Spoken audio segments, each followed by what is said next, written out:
This is Gene Belcher. He's one of the main characters in Bob's Burgers, a show which, if you've never watched it, I wholeheartedly recommend. Each of the Belcher children are incredibly well defined.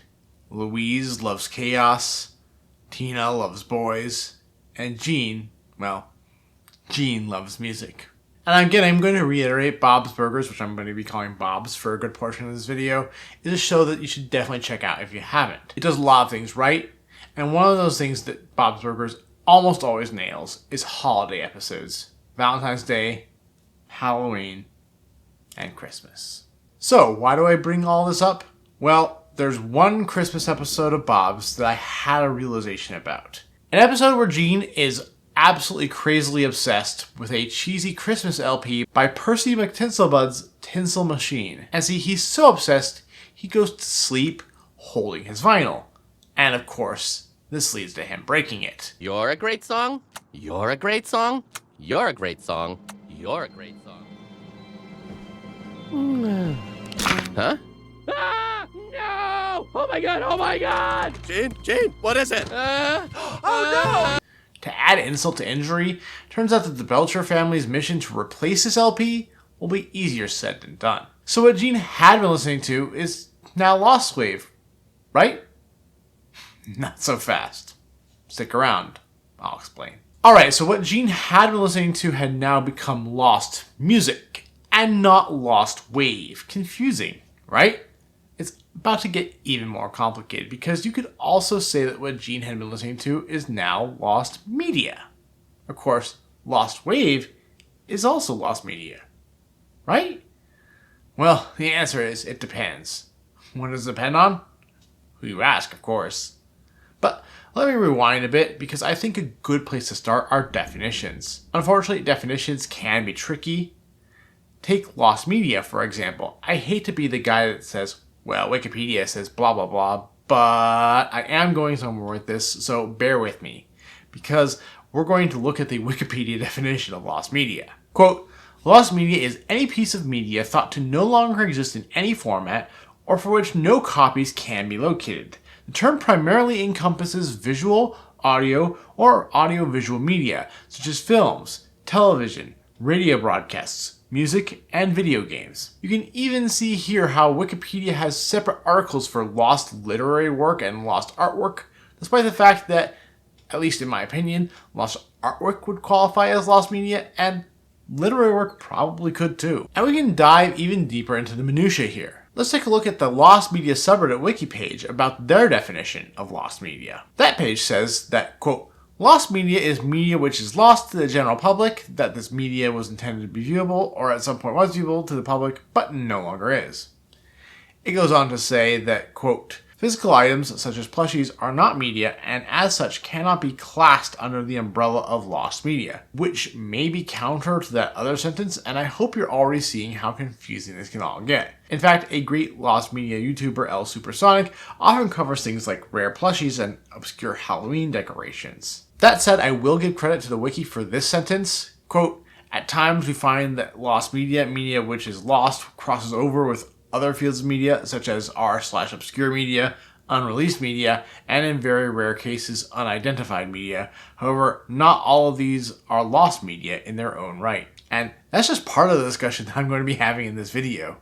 Spoilers. The subreddit wiki also links to an interesting YouTube video by Zoldem, What Isn't Lost Media? A Surprisingly Complicated Question, which covers some of what this video is also going to cover, though Zoldem's video is definitely longer than this one. It's something that I think is worth watching if you ever have the time. Link in the description below. So I hope you're already seeing just how complex the differentiation between lost media, lost wave, and other categories can be. Other categories, you ask? Well, before I discuss that question, let's go back to Bob's Burgers for a minute, because what happens in Gene's Christmas break could be compared a bit to a Lostwave search, albeit in a much smaller scale, despite not being Lostwave. After Gene accidentally breaks his record, the Belchers scramble to try to fix the problem. And after a misguided attempt to simply tape the vinyl back together... Gene, I don't think that's how records will work. It's fine. It's perfect. I actually think it could use more. Bob acknowledges there have to be other copies of the album, and Linda suggests the kids visit the local record store, my cousin Spinny. Tina, Louise, isn't there a little record store up the street? Why don't you take your brother there to look for another copy? Once they discover it's not at the record store, the employee suggests they try Discogs, they try a record rooter. What would you do if you were looking for this record? How do we get another one? Well, I would go online, but I assume you did that already. But just for a joke, pretend we didn't. What would you look up? Well, you'd go on Record Rooter. Which is absolutely distinct from Discogs. And already we have an employee that is after my own heart. See, as a moderator of the Lostwave subreddit, which by the way you should absolutely subscribe to if you're a Reddit user, we occasionally get posts of people who are looking for a rarity, which is clearly what Gene has in his case as well. And when it comes to rarities, one of the best places to look is Discogs. This is non-sponsored, I just really like Discogs. However, Discogs, if you're interested, please feel free to reach out to me. Anyway, I wouldn't blame you for saying that Percy McTinsel Bud is Lostwave, but obviously in this case, Gene knows the artist. So while it's clearly rare, evidence of the song and artist existing put this in the category of either rarity or, if you want, lost music. Yeah, things are about to get confusing. Lost music is a subcategory of lost media, but is not to be confused with lost wave. And even here, the definition of lost music seems to be ill-defined. Let's take a look at this Reddit thread about lost music. This comment by Redditor Lilituned mentions a ton of Taylor Swift demos, many lost in time, though also mentioning a few demos that fans claim to be gatekeeping, that is, keeping to themselves for a number of reasons, including keeping these tracks rare to increase their value, and letting people flex more, or, in my opinion, out of pure spite. Anyway, while the demos that are known to exist and have any amount of circulation would definitely qualify as lost music, other examples in this subreddit might not, but keyword might. For example, in the same thread, Redditor Spiced Leaf mentions a scrapped Panic at the Disco album. But here's the problem.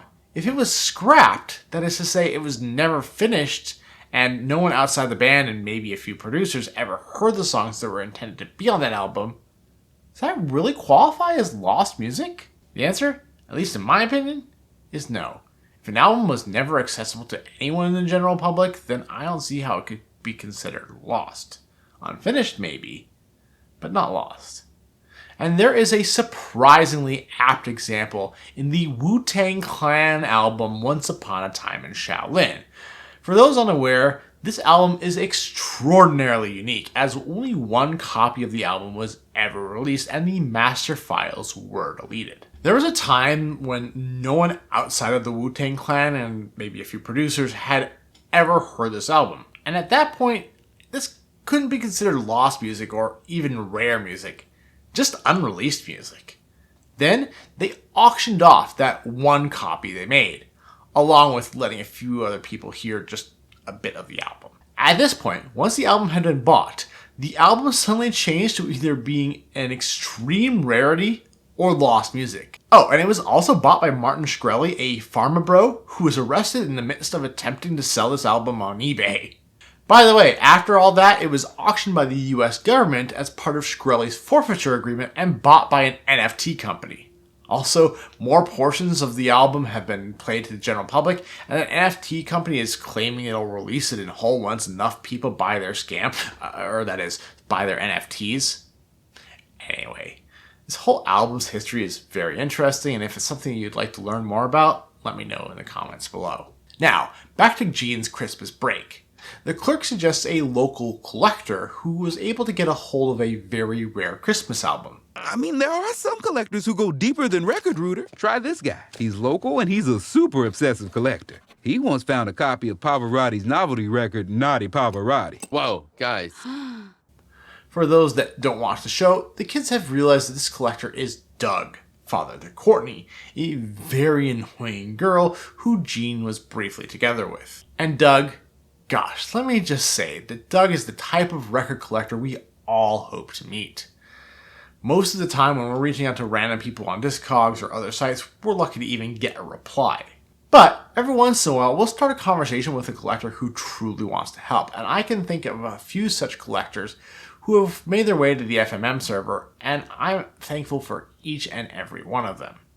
Just as Gene is at least briefly thankful for Doug, who goes the extra mile and contacts his collector that helped him get a hold of Naughty Pavarotti. before learning from that collector that Percy McTinsel wasn't that popular and any remaining albums were burnt in a fire. So, they pressed very, very few copies, which only went out to the band's fan club, and they had very few fans. Then there was a fire at the Toodaloo Records warehouse. No one died, but if there were any copies of the record in there, yeah, they died. So again, what are we looking at here? It's clearly lost music, but can we get more specific than that? We know what qualifies as lost wave, but what qualifies as lost music is clearly a lot more nebulous. I mean, let's just look at the A section of the Lost Media Wiki's page on lost music. We can find a lost TV special from a musical group, partially found albums, partially found songs, partially found unreleased videos, partially found albums, lost concert films, partially found demo recordings. Well, you get the point. To be honest, I don't know that I'd even qualify a number of these as lost music, but instead as lost media. But that's my point. All these definitions are what we make of them. I mean, if you think about it, once we find a Lostwave song, it's out there and it's not lost anymore.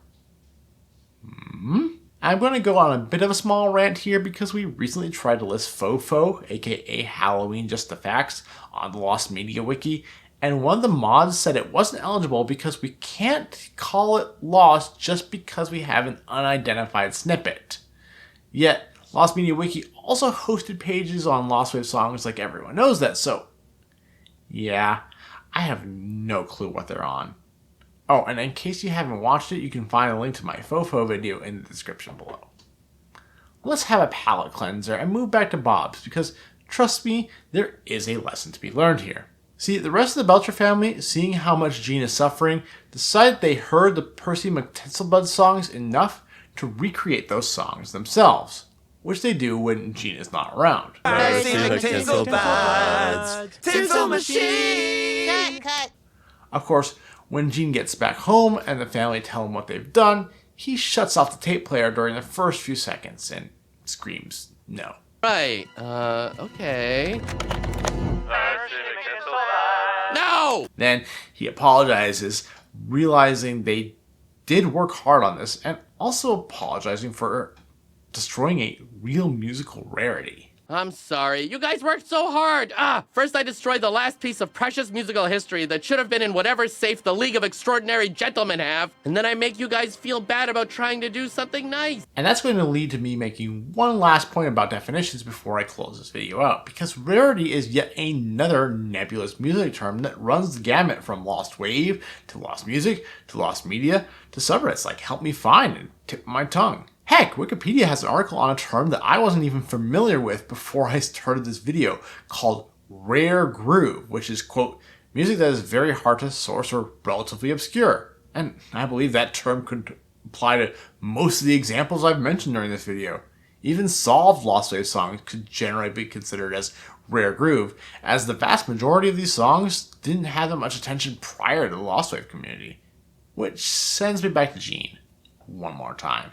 See, Gene storms into his room, not sure of what exactly to do about the whole situation, and suddenly has a vision in which Percy McTinselbud himself shows up to help Gene realize something. Gene, for you, your family's version might not be your favorite version, but maybe someday you'll give the tape to your kids, and it'll be their favorite version, because it'll be the only one they know. And they can roll over on it and break it, and then make their own tape. The point is, the music keeps going. You dig? Yes, the point is that the music keeps going.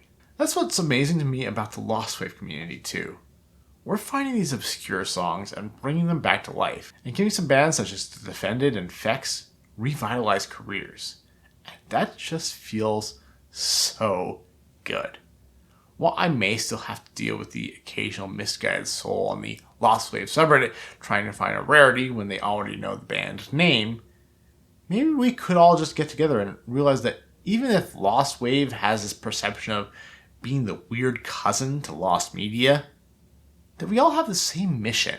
We want to provide this previously obscure media new attention. We want our kids to roll over on this stuff, metaphorically speaking.